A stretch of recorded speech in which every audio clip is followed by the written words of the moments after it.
Donc on a commencé à décorer disons, pas le mobilier urbain, mais disons l'espace public, aux couleurs de l'APR, à l'image du président de la République. Bon, il s'est trouvé que la gendarmerie a été, disons, contactée pour nous intimer l'ordre de retirer nos affiches.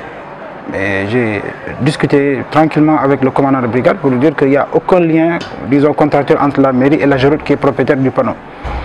Donc c'était hier soir, et puis aujourd'hui ce matin, il m'est revenu qu'on m'a informé pour dire qu'il y a des jeunes qui étaient en train de retirer les panneaux, les affiches.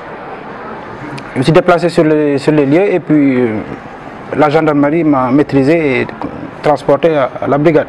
Mais c'était fait pour éviter les attroupements et les débordements. Et le commandant de la brigade, qui est quelqu'un de très compréhensif, nous a conseillé vraiment fraternellement de calmer les choses et de tempérer les ardeurs, pour au moins réussir la visite du chef de l'État. Il m'a montré l'arrêté du maire interdisant vraiment d'installer les affiches, les banderoles, etc. Mais bon, c'est pas grave. J'ai respecté parce que c'est un acte administratif, quelle que soit son illégalité, donc un acte antidaté. Et lorsque je suis sorti, j'ai vu qu'il est en train de décorer lui-même ses affiches. Donc il prend un acte et puis il fait le contraire. Donc aujourd'hui, on en est là, quoi. Vous n'avez pas de questions, c'est bon?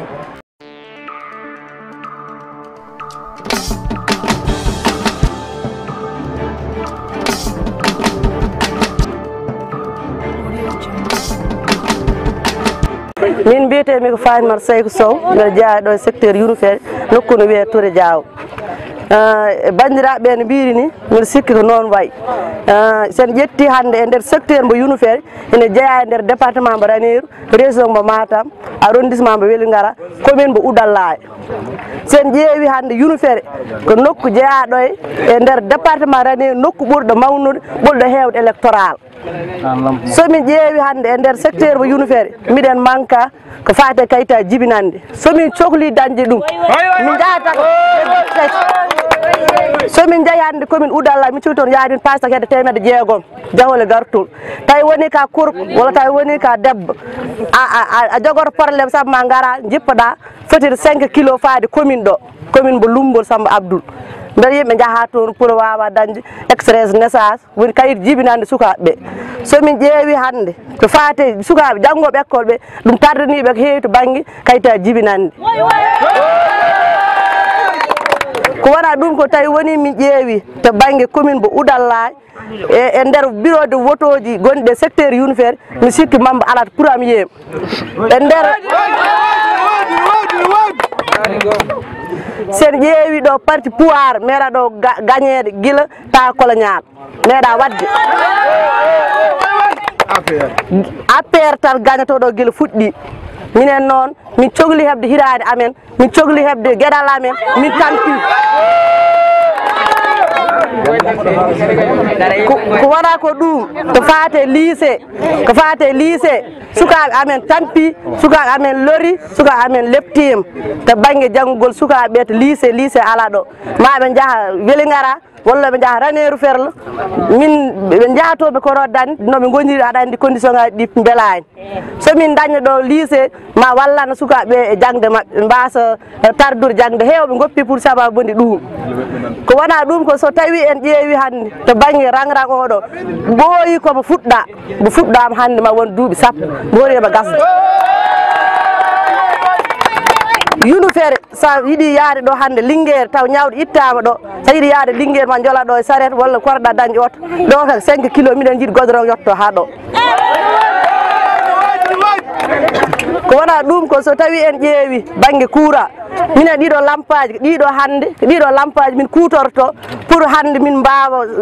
yaynade cuuɗi amen, min mbawa ƴewde hande ñawɗo so ittama ɗo hande nder Yunufere addama ɗo ko mbaɗa docteur o ƴetta ɗum ɗo ampule walla waɗa portable mum. Minen koye nder Sénégal min jeeya miɗen jiiɗi dañde courant. So tawi en ƴeewi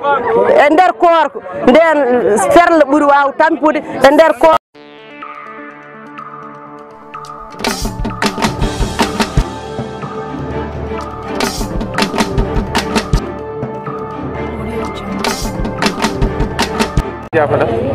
Kumba Samba Camara mbiyetemi présidente Drifel département Ranérou Ferlo aussi komi bajjen gox e nder santé mbo weli ngara ɗum noon min calmini président min juurima président yo tin commune mbo weli ngara koko dañi caɗele ɗe dispensaire amen nanɗo jooɗi min ngala docteur hay docteur goto ala ɗon hay gonnoɗo ɗon ittama nawama miɗen jooɗi ɓolɓe min ngala haydara ɗum ɗon noon min kaldani hay goto ko kanko min kaldi ko kanko min kuccodiri no ɓuuri yawirde foof noon min ɓuuri yiɗirde no ɓuuri yawirde foof ko noon min ɓuuri sohlirde hande so malade dañama ɗo ambulance o nana wukkita tan joƴƴino e Linguére ɗum noon noon wona golle jooɗo min jiiɗi ko yo wallu min ko ɓuuri yaw yomin dañ docteur min ngala docteur hande min ngala docteur janggo gonnoɗo ɗo o ko santé yoɓatno ɗum hay on ɗoftama ɗo nawtama banggueji goƴƴi ɗum ɗon noon min jiiɗi ko yo waɗ hen ko ɓuuri yaw konngol makko min daña docteur ɗum tan rokkata yimɓeɓe jaam miɗen caggal makko noon min mbaɗirani ɗo manifeste won goɗɗum kono min mbaɗiri manifeste komin ɓiɓɓe Sénégal naaɓe komin ɓiɓɓe leydi ndi kala ko Sénégal naajo foti dañde miɗen poti ɗum dañde saabu so tawi neɗɗo waɗama ɗo hande e ambulance nawama lawol moƴƴol ala jahata koye nder gasɗe jahata koye kala ko debbo deedi nawate ko ɓikkon keccon nawate ko kala no wawi hen heptade min ngala lawol hombo andi noɓe mbini kala dewɗo ɗo hande jogui oto moƴƴo oto mum heddoto koye lawol hay onon journaliste ji otoji mon keddimo e lawol ko beele oto amen addoy on joni wadde hoɗon gandi lawol moƴƴol ala ɗo ɗum noon yo président yeccita min ko ɓuuri yawde e yaccade yo yeccita min wuuro so ala courant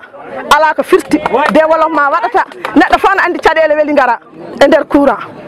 lewru korko so darima min codoto bag temedere e nogas ɗo to min dari ɗo joni sa waɗani 60 a heɓata bag galas de Sénégal fof no sooda bag buuji joyyi ene sooda bag ɗelle min jeeya ko e nder Sénégal min ganda noon minen to min jeeya min ganda komin malinaɓe min ganda komin gambinaɓe min ganda komin sénégalais a faami yo wallu min ko ɓuuri yaw ko kanko min kaldata rewɓeɓe tampi lewɓe lori min jiiɗi wadde développé min donki ɗum noon yo président yeccita min ko ɓuuri yawde e yaccade ha arte oɗo hôpital ko ɓuuri yawde e yaccade yo wallu min e hôpital o yimɓe mbawa joɗade ngala cellal saabu neɗɗo so sellani so yiiɗi liggade liggataka so neɗɗo sellani so yiiɗi rewde Allah rewata Allah so neɗɗo sella cellal dal woni afa ngaalu yo président yaawe amen ko ɓuuri yawde ɗum noon min calmini ɗum min juurima ɗum saɗi gonɗuɗo e neede e neware min calmini foof min juurima foof min calmini sous-préfet amen e wonande maire o ko min mbaɗata ko ɗo min mbaɗirani ɗum haydara min mbaɗiri ɗum han komin ɓiɓɓe Sénégal naaɓe komin ɓiɓɓe leydi ndi kala ko foti dañede e leydi he miɗen poti ɗum dañde ɗum noon wassalam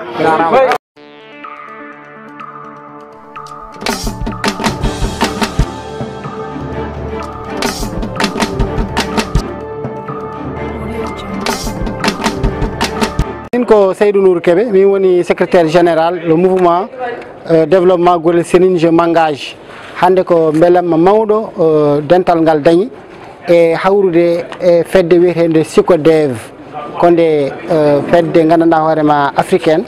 kadi konde fedde arde ONG garɗo wallude min no yimɓeɓe dentori pour cellal ɓalli mumen e nder majjum noon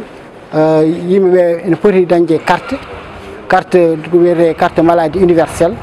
e on saaha minen fedde nde développement Gorel Sérin je m'engage engagima wallude gandanɗa hoorema ko fotata wonde 300 neɗɗo beele ene daña ngal ɗon kartal wonno so dañi kartal seewingal ma waw safrade ko ala e caɗele wonno Macky Sall ko hono nde noon yiyande yi pour quand même to kala ɗo woɗɗi foof ɓallito e également goto foof kadi daña no safrori. Allahumma salli ala sayyidina